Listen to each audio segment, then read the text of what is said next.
Donald Trump is the wrong president for our country. We saw the failure of a government that tried to deny the virus, then tried to ignore it, and then tried to politicize it. Nero fiddled while Rome burned. Trump golfs. Under this administration, authoritarianism has taken root in our country. What we get instead is chaos, division, and a total and utter lack of empathy. I don't know about you, but I don't think they like Donald Trump. He's responsible for COVID. He's responsible for its effect on the economy. He's not just Hitler anymore. Now he's Nero. He's an evil autocrat who eats kittens, probably with ketchup. In short, it was just a dramatic reading of what you've seen on CNN for years, but absolutely no policy. Yeah, minus measurable facts, they offered unmeasurable opinions stolen from Morning Joe's dream diary. Take COVID. Not only did Trump shut down travel early on against the Democrat wishes, he also gave each state the ability to choose a path. So much for inaction and authoritarianism. He also didn't spread death into rest homes. I think that was a Dem. COVID is the symptom, not the illness. Our nation is in crisis, and in many ways, COVID is just a metaphor.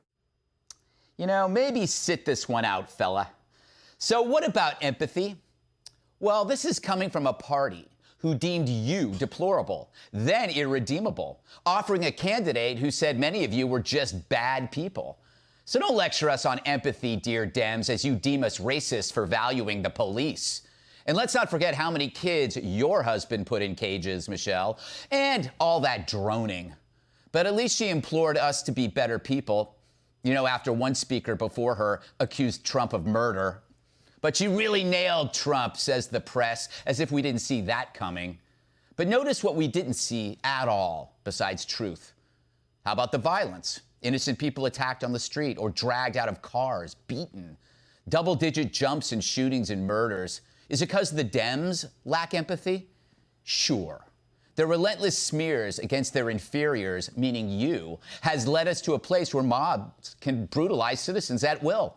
Yeah, a party preaches empathy while their very own street team exacts mob justice with lasers and fists. Alas, they said nothing about this. Maybe because, as Barack used to say, they built it. Jesse, I was waiting for your commentary on this because I didn't see you on Special Report. This was, in one way, kind of like a telethon for Trump derangement syndrome. Like, look what TDS has done to their mental state. I don't know, Greg, when the Bruce Springsteen music started playing, I started to feel it. I was getting ready to vote for Eva Longoria and Michelle Obama, and then I realized they weren't running. Yes. So here, I'll be objective first. This is my Special Report analysis. Okay. The best part about the whole night was that little video thing they did with Joe Biden being the Amtrak guy. I think that highlighted his touch with blue-collar people. Obviously, they portrayed African Americans very prominently, and they really hammered the COVID-19 stuff, and they really were focusing on winning back the Rust Belt and those Obama-Trump voters. Now, you want me to tell you the truth? Sure. All right, here's the truth. Virtual conventions are pathetic. It's not the Democrats' fault, it's the Chinese Communists' fault, even though the Democrats won't even tell you that. It was just like a series of badly delivered and kind of awkward State of the Union responses. Yeah. Poorly edited together. Failed mayors, failed governors, failed candidates. Notice the two bright spots weren't politicians. No. And they just papered over all the violence as the bodies pile up. And this riot for the last couple months has cost over $1 billion of damage. You know, they told lies about cages, mailboxes, and PPE. I'm okay with that. But here's the thing. Joe Biden was an afterthought. Joe Biden, the only time he really came out, they sat him down in a chair and had him ask other people what to do. That just walks right into the trap that Trump's laid for him, that he has no vision and he's a puppet, which doesn't have a lot going on upstairs. And he did that to himself. And just finally, it just didn't have the feel of a winning party. I think that your point is well taken. The Republicans and Trump better learn from this. Do not do what they're doing with this giant Zoom meeting is a catastrophe. Katie, They avoided every position, whether it be on energy or fracking or gun control or crime. Do you think it's possible that the Democrats realize their positions are so nuts that they can't tell people about them? Well, first of all, I heard a rumor that President Trump got the recipe for kitchen and ketchup from Kim Jong-un. Oh, there you go. He sent it in one of those big letters in those envelopes, so that's where he got that from. But yeah, I mean, how do you defend your position on the police when the party is fighting about police? I mean, if Joe Biden is trying to say that he's not for defunding police, but the second he says that, like today, there's an eruption inside the left wing of the Democratic Party about how that stance is too moderate and he's part of the oppression that they want to take out, and he's part of the systematic problem that they claim to be wanting to fight. But, you know, Michelle Obama's speech was great until you started fact-checking it. And when you started to look at the facts of what she was talking about in terms of going back to an Obama-era style governance on the economy and a number of other issues, people kind of sit there and say, you know, this is kind of a downer, not really sure what happened to hope with all this negativity. And second, like, do we really want to go backwards instead of forward with new candidates, new ideas, and relive 8 years of what we saw with the Obama administration? Dana, the great Kyle Smith of National Review said that after last night, it looked like a referendum on Trump's personality. Do you think that's enough? Or do you think it's accurate? And do you think that's enough? I think it's interesting because I think that the first night, what the Democrats wanted to do was to prosecute the case against President Trump from their perspective.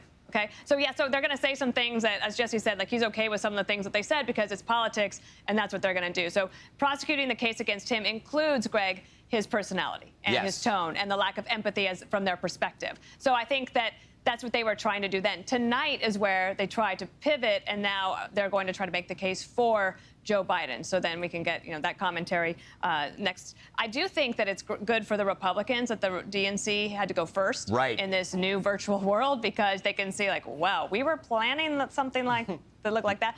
But I would also encourage everybody, if you're going to be on Zoom, you have to take just a little bit of effort to make the shot look good. And that I'm not just saying if you're going to be on the DNC convention. I'm saying if you're going to do a conference call with your boss, there are things that you can do. You just Google it. There's some good tips on there, and you can get a little bit of a light. You got to make it look a little bit better. Don't stand so close to the camera. Don't be looking down at the camera. I was a little surprised that they didn't have more of a better production value from that perspective. But from the Democrats' perspective, remember, this convention is for Democrats.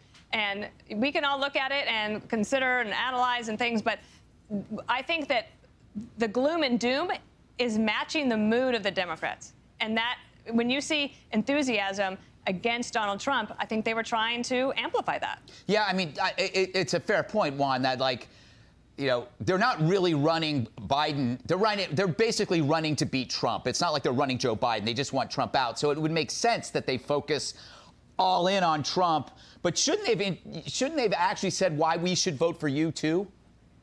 Well, I think they did. I mean, look, Bernie Sanders gave a pretty good speech in which he said he views Trump as an authoritarian, someone who wants to delay elections, someone who says the press is the enemy of the people, someone who makes baseless claims about voter fraud and take apart the post office.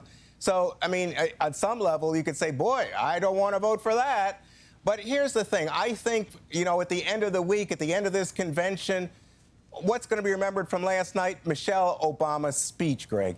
And why is it going to be remembered? I have two reasons. One is the fact that she said very clearly the incumbent, Donald Trump, lacks empathy. And if you just look at the way he treated people who have died, John McCain, I can think of John Lewis, I can think of John Dingell, the way he treated those people in death, that's pretty strong evidence he lacks empathy. And secondly, Michelle Obama said, you know, don't think that things can't get worse. Don't think that those authoritarian instincts can't sow even more chaos and division and, you know, alienation, the sense of, you know, things in our country are just headed in the wrong direction, that things can get worse, and we need to be aware of that and deal with it and speak to it and vote in November. I think I mean, to that point, it's like that's what the media's been doing. It's always going to get worse. They keep, because things are fine, they always have to say, it's going to get worse. And that has actually probably been very effective. But also, I don't know, I would rather have a leader who lacks empathy and doesn't